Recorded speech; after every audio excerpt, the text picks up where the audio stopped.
Welcome to the second part of FL Studio tutorial. আজকে মোটামুটি FL স্টুডিওর main সফটওয়্যারের যে ইন্টারফেসটা সেটা একটু ডিসক্রাইব করার চেষ্টা করব। তো এইখানে ডিসক্রাইব করার মতো যে জিনিসগুলো আছে সেটা হচ্ছে মেনলি এটা চ্যানেল র্যাক। আজকে চ্যানেল র্যাক আর প্লেলিস্ট, মানে যেখানে ট্র্যাকটা, যেখানে প্যাটার্নগুলো সাজানো হবে, যে ট্র্যাকটা প্লেলিস্ট, সেই দুইটা সম্পর্কে জানানোর চেষ্টা করব এখানে। তো এখানে প্রথম যেটা আছে সেটা হচ্ছে স্ন্যাপ টু গ্রাইড। এখানে যে গ্রাইডগুলো আছে, গ্রাইডগুলোর ভিতরের যে ডিস্টেন্সটা, যে গ্রাইডের যে অ্যাঙ্গেল অথবা ভিতরের যে ডিস্টেন্সটা, সেইটা হচ্ছে মেইনলি এখানে স্ন্যাপ গ্রাইড বলে এটারে।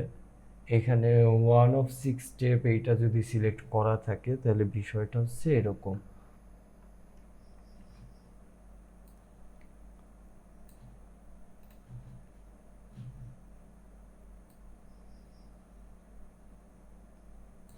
এখানে কোনো প্যাটার্ন যদি বসানো হয় সেটারে সরানোর সময়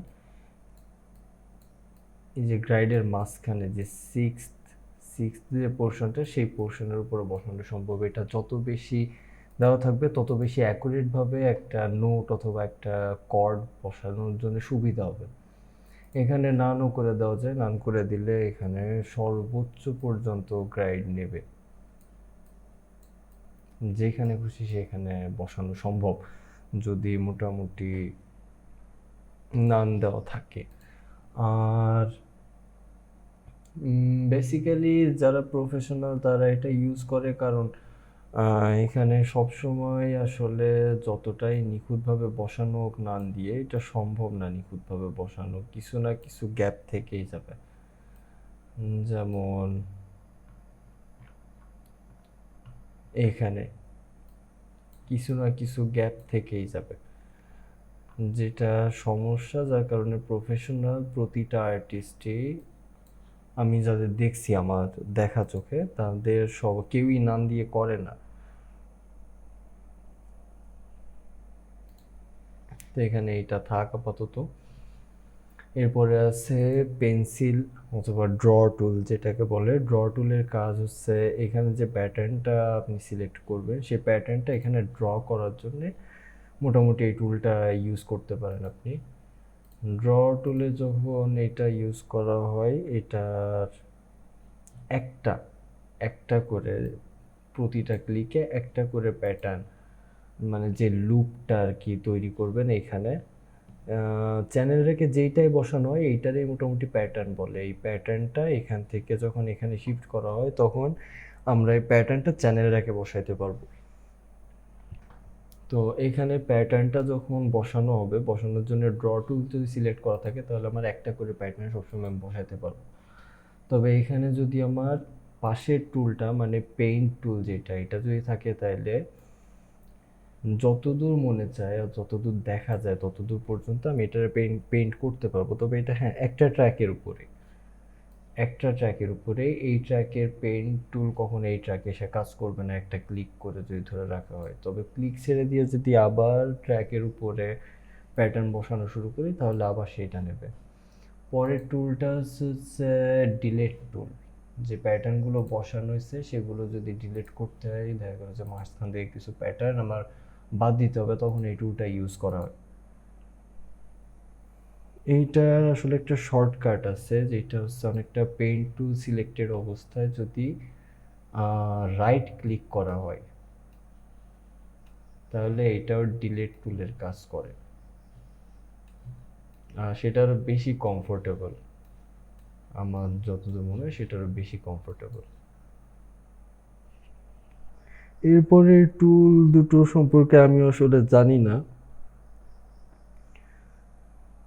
তবে তার পরের টুলটা হচ্ছে যদি আমার কোনো প্যাটার্ন এতটুকু লম্বা থাকে, ভিতরে যদি নোট বসানো থাকে, তো সেই ক্ষেত্রে যদি আমার এখান থেকে দেখা গেল যে 2 আর 3 মাঝখান থেকে আমি এই পার্টটা আসলে চেঞ্জ করতে চাচ্ছি, অথবা এখানে আবার অন্য কিছু থাকলে তো ভালো হতো, একটা ট্রানজেকশন, একটা ইডিএম অথবা একটা সাউন্ড ড্রপ, কিছু একটা অন্য কিছু একটা ঢুকাইতে পারলে ভালো হতো। হয়তো কিছু একটা ভুল হয়েছে, কোনো একটা নোট বাদ পড়ছে, সেইখানে এই যে স্লাইস টুলটা দিয়ে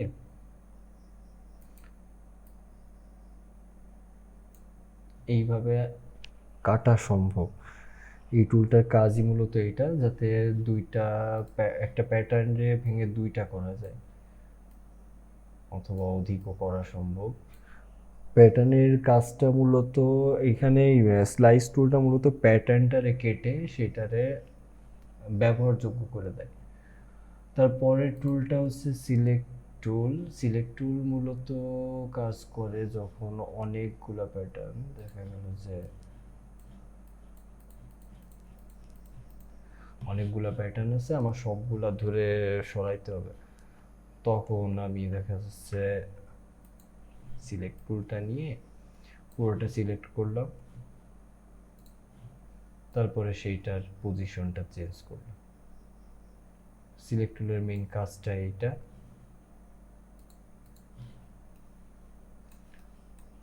আর এখানে চ্যানেল র্যাক এর পরের যে টুলগুলো আছে সেগুলো মূলত এইটাই, যে জুম ইন জুম আউট।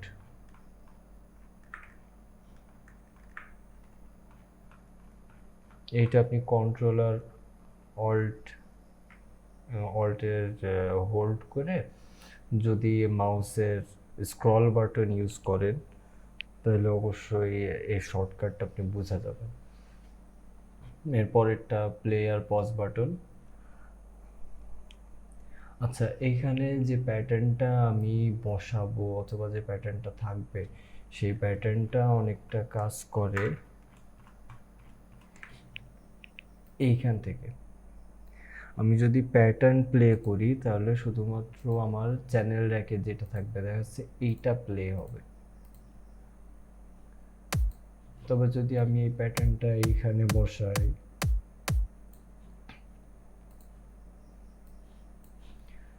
তখন আমার কিন্তু এটা প্লে হবে না। এটা প্লে হবে শুধুমাত্র যদি আমি এখান থেকে সঙে সুইচ করি। সঙে সুইচ করলে তখন আমার এটা প্লে লিস্টে চলে আসবে। প্লে লিস্ট এখন যদি প্লে করি তাহলে এখানে প্লে হবে।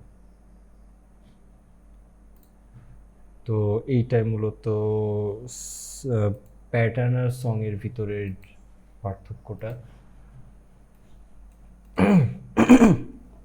তো এখানে চ্যানেল র্যাকের কাজটা অনেকটা এরকমই। এখানে বিভিন্ন প্লাগ ইন আমরা এনে সেগুলারে পিয়ানো রোল অথবা এখানে বিট হিসেবে বসাই, যেমন এখানে বসানো আছে, এটাই প্লে করি।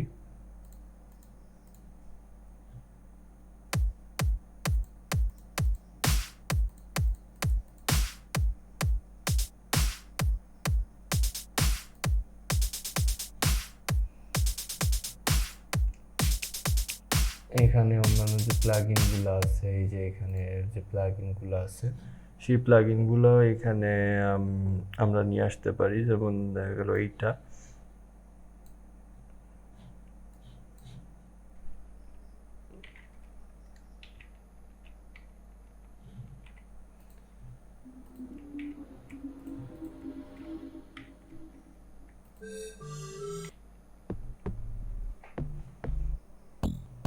তো এইগুলা অনেকটা এইভাবেই কাজ করে।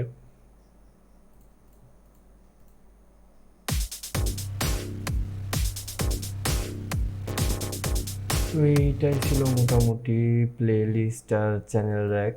এই দুইটা টুল আমাদের কমপ্লিট হয়ে গেল। তো পরবর্তী ভিডিওতে অবশ্যই আমরা আরও বেশি জানার চেষ্টা করব। ততদিন পর্যন্ত আল্লাহ হাফেজ।